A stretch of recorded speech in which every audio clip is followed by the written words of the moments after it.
This episode of Get Outta Here, the AP Travel Podcast, is sponsored by Carnival Corporation, the world's largest cruise company with 10 of the world's leading brands, including Carnival Cruise Line, Cunard, Holland America Line, Princess Cruises, and Seabourn. To learn about the world's leading cruise lines from Carnival Corporation and great vacation options, contact your travel professional or visit worldsleadingcruiselines.com. It's Get Outta Here. I'm Warren Levinson.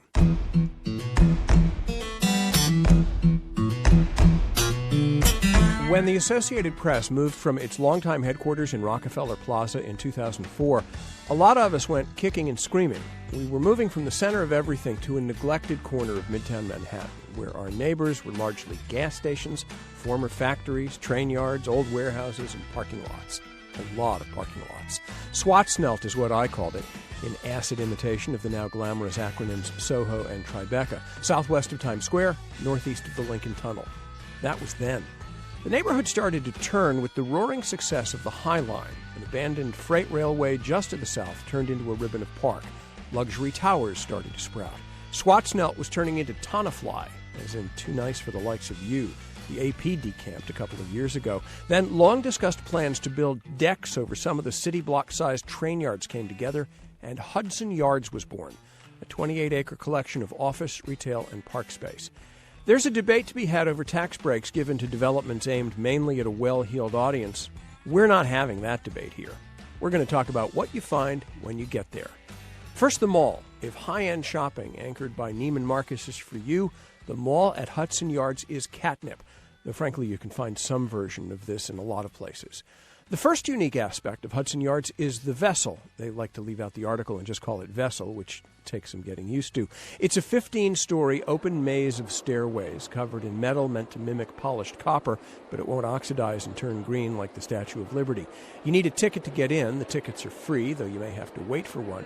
Looks a little like a mad pine cone. Some critics have dubbed it a giant shawarma. The early visitors, they're having a good time. Oh, the view is fantastic, I think. Yeah. Yes. Looking down and looking out. When we look out over the water, it was really beautiful too. Yeah. Though I had the opposite. I don't have a fear of heights, and it did make me a little nervous looking through my phone. Like, I was afraid I was going to drop it, and I just got that little, like, weird feeling about, like, oh, you're steady, but because it's so see-through, there's just something about the bottom, like, not being there because it has all this see-through parts like a honeycomb. And that was the cool thing. It reminded me of a honeycomb. Really? Yeah, like being part of a beehive. Fun to walk on? Or? Yeah, it was. We were saying it was like a maze of some sort, and you could just spend hours walking around if you want. So it was cool. I like that. I didn't like to have to wait for the tickets, but I like that it wasn't crowded because they do the ticket way. I guess also to count how many people are there. Right. The elevator is Too slow, right? I think it's okay, and it's an experience, and it's good to take pictures. I thought it was cool. Like as you're going up, I think one thing you don't realize is that it keeps, like the further up you go, you're further and further out, which is kind of a unique experience in a building. You're closer and closer to the edge the further up you go, and as you look out, you can't see the lower levels, and it's a little bit frightening, I think, for for some of us who are scared of heights. Yes, Yeah. definitely. Scared of heights? And then, A bit, yeah. just something. There's something about it being like a repeated design over and over again. Something that looks kind of like infinite, or like just. And it was interesting. We were taking photos from really far away. You kind of get lost in the design when you're looking from afar, when you're looking from the other side. Right. So we're taking photos of our friends, and when you're looking across, they kind of get lost in the repeated design of it. It's prettier than I expected, too. The metal is more beautiful. Yeah, than I didn't expect it to have this reflective part. When you see it online in articles, it just doesn't look as pretty or as fluid as it looks in person either. Doesn't look like a shawarma close up. What's a shawarma? Oh, it's a sort of a circular meat kind of dish. I'm a vegetarian. Okay. So, okay. All right, yeah, so you would have less reason to think that. Yeah, exactly. No, a honeycomb is really what comes to mind. But by far the most innovative part of the Hudson Yards is the Shed, a multidisciplinary art space meant for music, for drama, for dance, and visual arts, preferably for more than one at a time. The AP's Deepti Hajela has written about the shed. Why is this art space different from all other art spaces? Both in terms of how it's constructed and I think in terms of its content, it's really interesting. Like the main construction of the space is fascinating. It's actually movable. It's built on, it has a main building, but it's also, there's a part of it that's built on wheels that can be moved out to kind of cover what is ordinarily an open-air plaza to become an extended kind of performance space. Wow. So it just sort of swallows up the plaza? Yes. And when it becomes the plaza, it's called the McCourt. And it's just amazing. It's so interesting to watch it. It can move fairly quickly, 5 miles an hour, I think, something like that. So it doesn't take long for it to go from an open space to a covered performance space. And what kind of shows do they envision doing there? They have committed to doing a real range of some diverse programming at the shed. So they got a range of artists that they want to see and bring to the shed. Opera singer Renee Fleming, as well as poet Ann Carson. And they've also got a project with including Quincy Jones that's really going to explore African-American music. In addition to performance stuff, we're talking also about visual arts, right? It's a kind of an innovative gallery space. It's a very innovative gallery space and theater space and performance space and all things to all people, apparently. Is there anything like it elsewhere? Well, let's start within the city. I don't think so. In terms of, I don't know of any other movable buildings for sure. And I don't think to this scale, I mean, the level of effort that they've put into just the capacity of the space to be whatever they want it to be in terms of having them, whatever parts they need to big sets and elaborate productions. I think they've really kind of given themselves an immense amount of room to create some really interesting things there. They proclaim very loudly that their goal is to be a real performance space for the city. And again, just if nothing else, watching the shed and the part move on these massive wheels is just something people should see because it's super interesting. Whatever structures you need to be able to hang things and show things and display things and hear things, they've really done a good job or have made a lot of effort toward making the space as configurable as they possibly can on different levels and in different ways. Deepti Hajela is a reporter on the New York Metro desk of the Associated Press. For more on the shed, we went right to the source. We sat down with Alex Poots, CEO and artistic director of the art space. It is hard for me to describe exactly what kind of art space this is. It's a gallery, it's a theater, it's an arena, it seems like it's all of those things. So when somebody gets you trapped against the wall and says, explain to me this thing that you are artistic director and CEO of, what do you tell them? Well, it's a venue that commissions new work, and it commissions it across all really human creativity, I'd say. So from performing arts to visual arts to pop culture. And what really attracted me to it was that there was a building in development in terms of the planning and the kind of the architectural drawings that could really adapt to all of those art forms and all of those practices and disciplines. And I'd never seen anything like that before.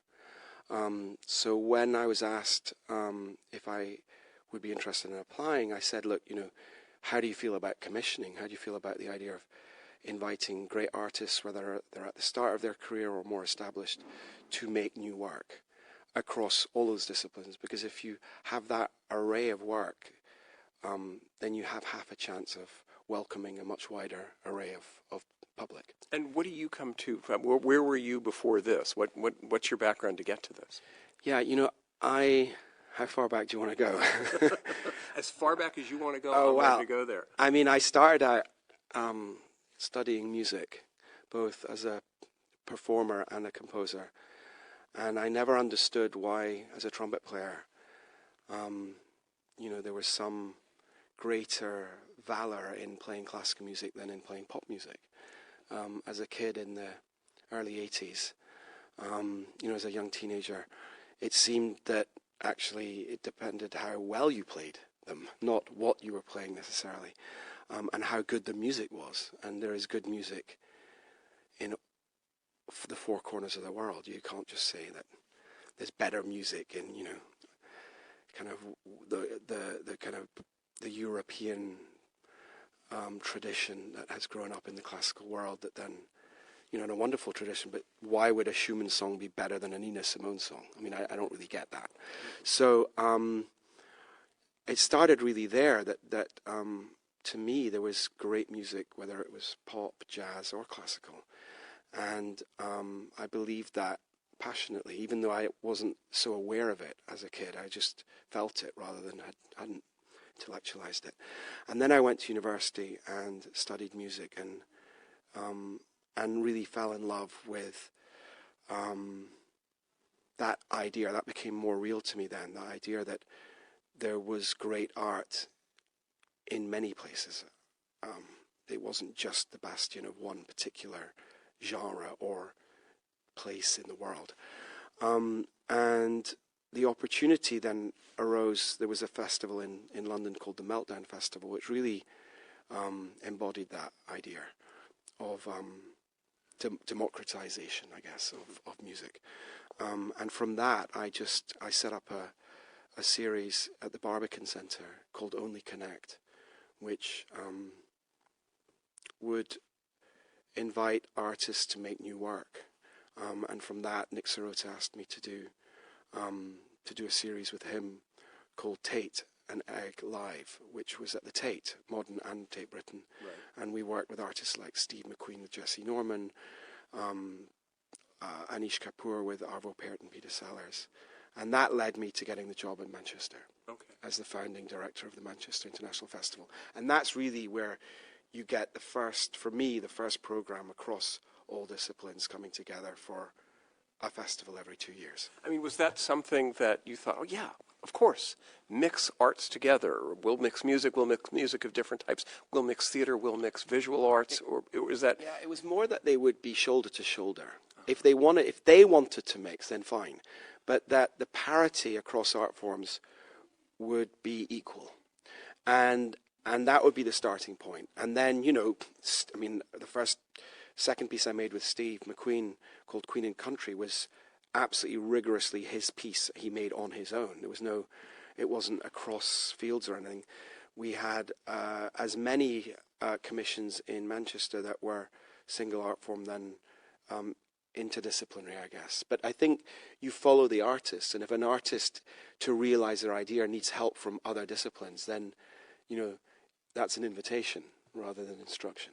And the idea of all of them in the same space, where does that come from? And is there anything else like this anywhere else? Well, if you fast forward to the Shed, I don't know anywhere else that has, some places have done visual arts and performing arts, but I'm less aware of people commissioning across visual arts, performing arts, and popular culture. Are you in the position where what you want to be doing is commissioning? You want to be showing only works that originate here?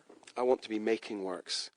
Because I think if you're stewarding the process from the blank page and when the idea starts to emerge, through the development of the idea to the moment it comes to life in the presence of others, you have a chance to create a program that is very, very wide-ranging, because you have the opportunity to select a very wide range of artists.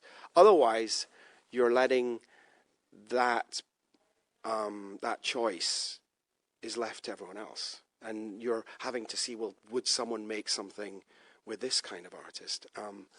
And you have far less ability to make a place that is for as many people, for as wide a range of audience as possible. I want to come back to the art, but I want to go now to the mechanicals of it, because that is the sort of thing that... Mechanicals of the art? No, the mechanicals of the building and the space that allows the art to flourish, that allows the art to breathe, because that has caught a lot of people's attention, and I'm really curious about how that comes about. Is that something you came into, or is that something you were involved in what if we did it this way? What if we had actually an accordion kind of building where we could open it up or close it down depending on the needs of the work that's being presented?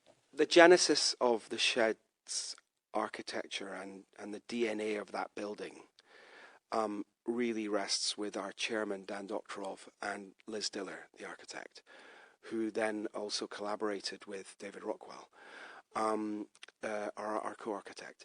But they really, and really also during the time of Mike Bloomberg's mayor, they were the ones who thought we should, if we're going to create a Hudson Yards, and this was the city speaking, there should be a piece of land that is carved out, that is city-owned, and on that there should be a not-for-profit built that should keep New York at the cutting edge, should be unlike anything else, and should complement what's out there, and should be very flexible. They also talked, I remember I read through the notes actually just recently from 10 years ago. They said, it should be for as wide a range of people as possible. So they had that vision. I would say that they had very brilliant and noble desires of what the outcome would be. No one had come along and to figure out how you do it. And the joy, actually, of the process was that it was great that the mayor's office, with Dan Doktorov and with the architects, didn't come up with the mission of an art center. They came up with opportunities for people like me to then come and go, well, what could we do with this? They're telling you this is what we want. We want something that is for everyone. Yeah, and we wanted to be keeping New York at the cutting edge. And they had this idea that flexibility was important. And for me, who had literally, I'd spent 20 years, thinking about, well, to me, James Brown is as important an innovator as Ligeti, as Anne Carson, as, Bjork, as, they're all important pioneers of their practice, whether they come from performing arts, visual arts, or pop. Here, Dan Doktorov, Liz Diller, and David had come up with a building that could do, that if we did a bit more work on it, could do most things. And that, my heart leapt with joy when I saw this, because my only challenge really was, would they allow this idea of commissioning work? Because, if you can go from farm to table with the practice of creating work, artistic work, then this, the sky's, what's the expression? The sky's the limit? The sky's the limit. Alex Poots is artistic director and CEO of The Shed. We'll have more of our conversation about the innovative art space in New York City's Hudson Yards, plus my favorite trip, a visit to a Dowager Empress of Midwest resorts, after a break. Download the AP News app for the latest in news, sports, travel, entertainment, and more. Available now for iPhone and iPad. It's the AP Travel Podcast, Get Outta Here. I'm Warren Levinson, and we're talking with Alex Poots, the artistic director and CEO of The Shed in New York City's new Hudson Yards. So you've done a few shows here already. Obviously, a show is not really a show until it has an audience. Stephen Colbert likes to say, "I work in laughter. That's my medium, and without an audience, I don't really exist." So, having seen the things that you've done to start with, what have you all learned from that? God, where do I start? We had to hit the ground fully formed in an adult version of an art center. There was no nascent growth from small institution to mid-sized to a large scale. It just, we were birthed hitting the ground running. And so there is so much to learn. I tried to open with 4 very different but hopefully complementary shows. There was that beautiful celebratory production of Steve McQueen's called Soundtrack of America that was exploring the family tree of African American music, arguably the most influential art form of the last 100 years. I can't think of an art form that's been more influential. And we had this amazing creative team, from Steve McQueen to the academic Maureen Mahon and then Quincy Jones. And there was about 10 people around that table who all brought amazing experience and expertise. And we handed the reins of this production to early career talent, to in a way, the future of the family tree, and asked them to explore their genesis and where they're coming from in musical branches. It's an awesome sounding idea. Yeah. So there was that, and that was, hopefully looking into the future, and entrusting that future generation with this fantastic and brilliant and, also tragic family tree, and that, what that community had to go through while they were making these treasures. So it's a complex subject, and one I feel ill-equipped to talk about, given, where I'm from.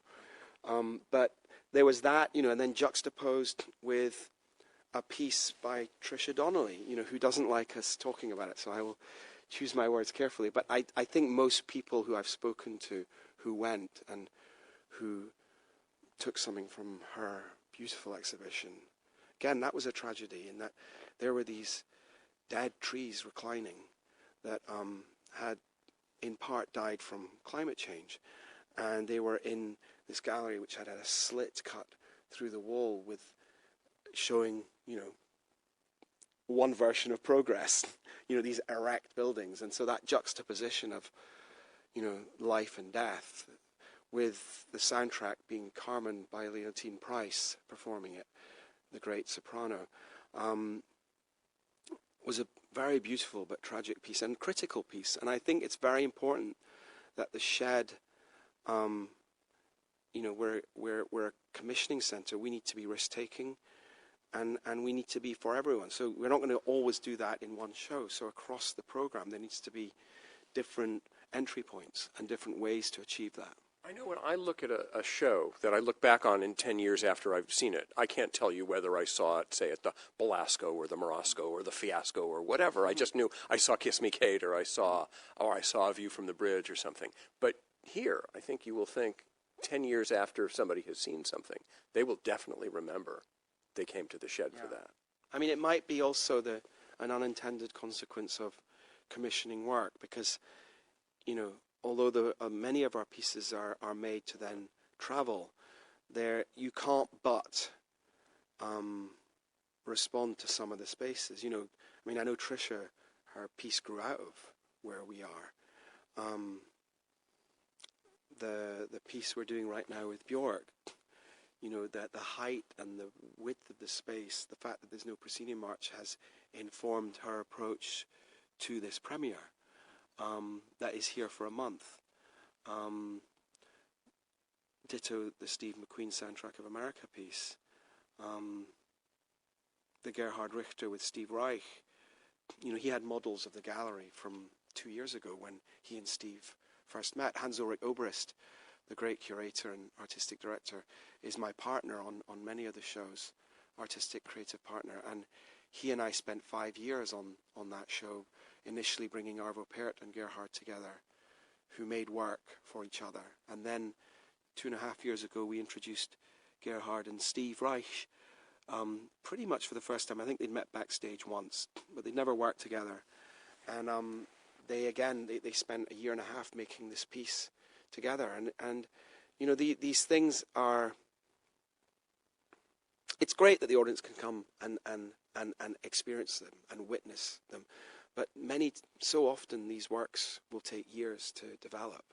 Right. And often they need years to get to a point where that literally, and it's something you said earlier that I really share your passion, these things come to life in the presence of others. This sense of almost, I don't mean it in the religious sense, but the sense of communion. I mean something that is an awakening in a way.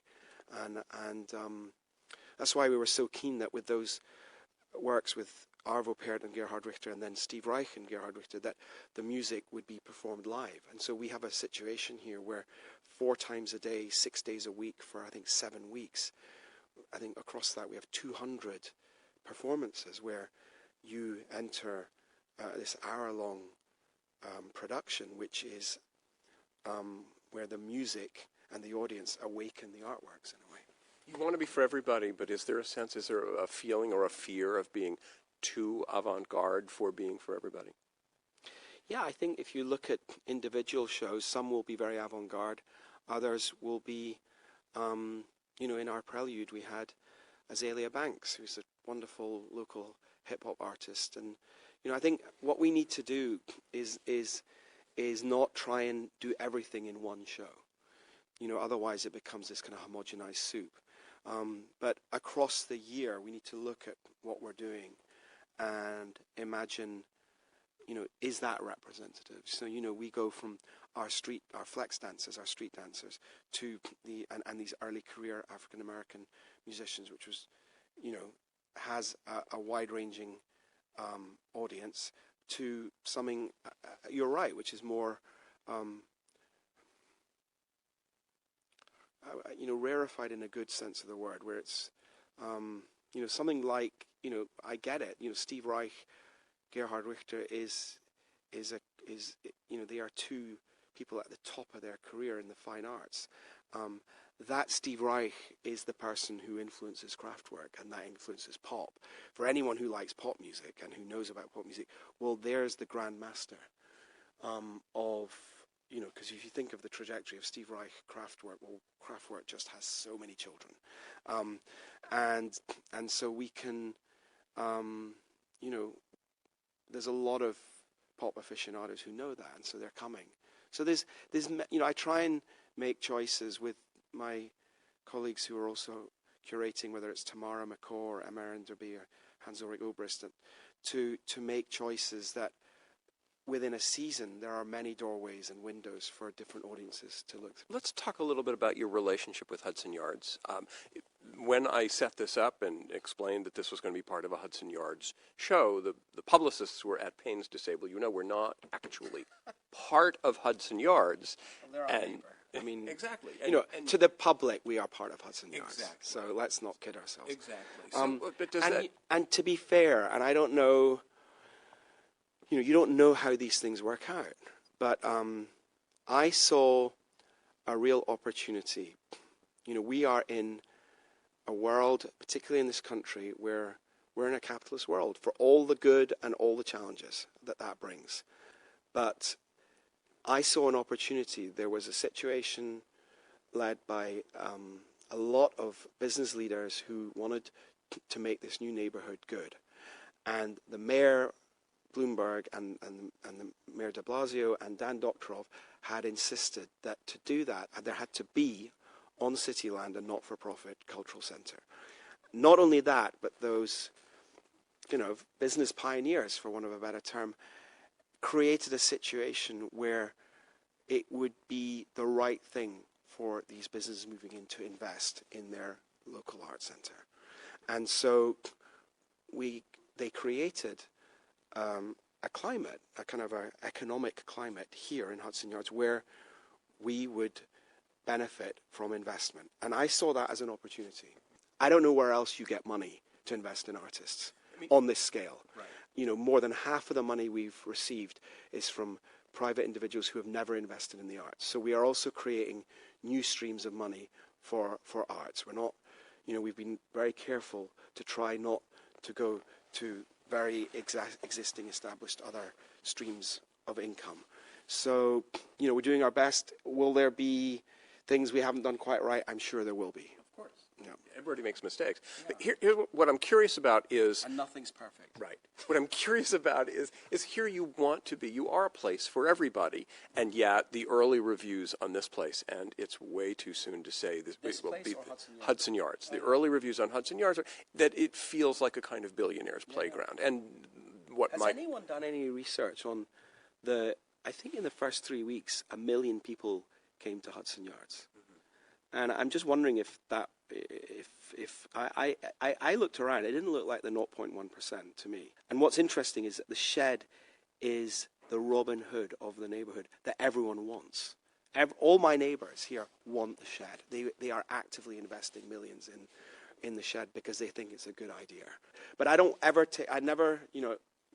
trust me on this, I never take anything for granted. So the audience need to make their own mind up. We're doing our best to put the work out there and to put good work and make it challenging and celebratory, not, get away from the binaries. And I think these conversations are very binary that are going on right now. It's either good or bad. Well, there are probably elements of both. I think Hudson Yards is a microcosm of what is happening in many cities. And, some people don't like it, and I respect that. But they're all very welcome at the Shed. A message for those who are thinking of coming to New York and why they should stop by the Shed while they're in town? Well, I would like people who live in New York first, primarily, to come to the Shed. I'd like this to be a place for New Yorkers and for those who come to visit New York. But I think we need to get it that way around. And that will take some time. I've had years to develop trust with, dozens and dozens of artists that I've worked with. But I had I had 3 years while I was still living in the UK of the great pleasure and honor of being the artistic director of the Park Avenue Armory. But this is the first time that I've had a full-time job here in New York in a full-time art center that's operating year-round. And that trust will come with time. I'm not expecting it. I'm going to work hard, and hopefully we get it right. But, you can't take anything for granted. Scottish-born Alex Poots is CEO and artistic director of The Shed. And now, my favorite trip.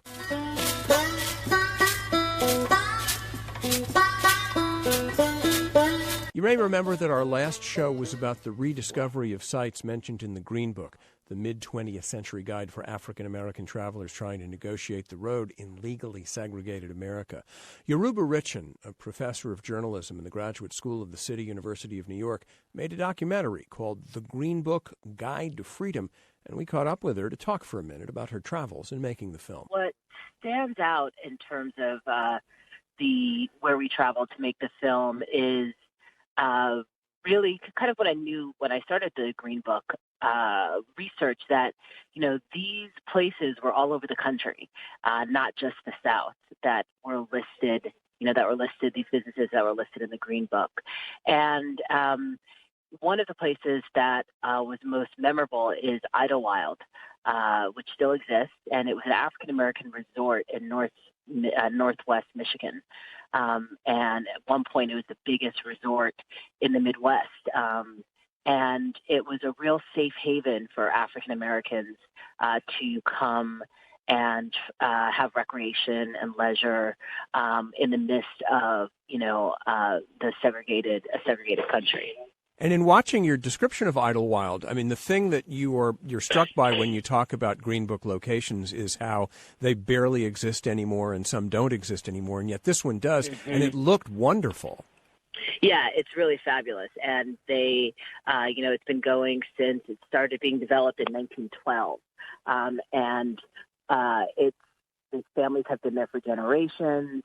It's a real magical place, and they are, making efforts to repopulate it, to get people to come back and build and buy because it's such a special place and it's important history. It does continue to exist, but how does it compare to its heyday, to what you described? Well, its heyday, I mean, there were more people, there were more businesses that were around. So I think at its heyday, it had 25,000 people every weekend. Certainly doesn't have those numbers now, but they still have events. As I said, they're doing things to bring folks back. And what was it like for you to be there?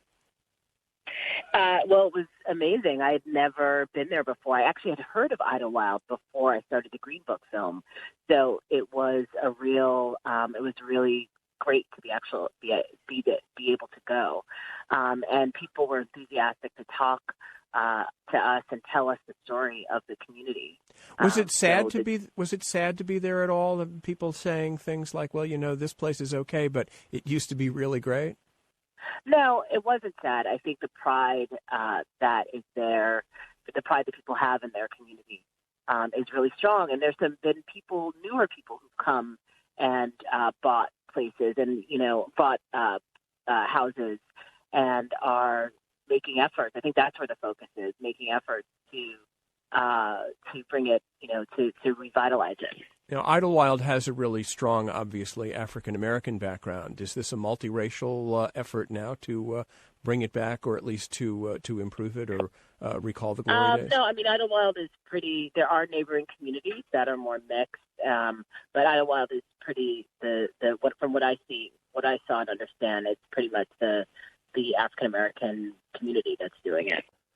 Yoruba Richin teaches journalism at the Graduate School of the City University of New York. Her documentary, The Green Book, Guide to Freedom, is playing on the Smithsonian Channel.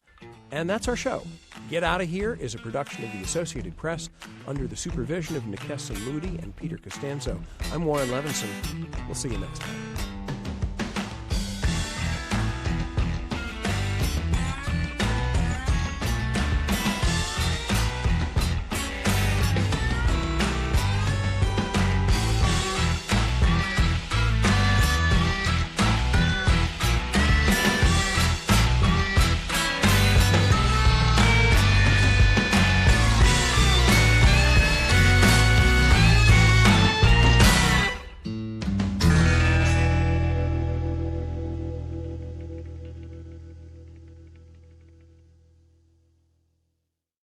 This episode of Get Outta Here, the AP Travel Podcast, was sponsored by Carnival Corporation, the world's largest cruise company with 10 of the world's leading brands, including Carnival Cruise Line, Cunard, Holland America Line, Princess Cruises, and Seabourn.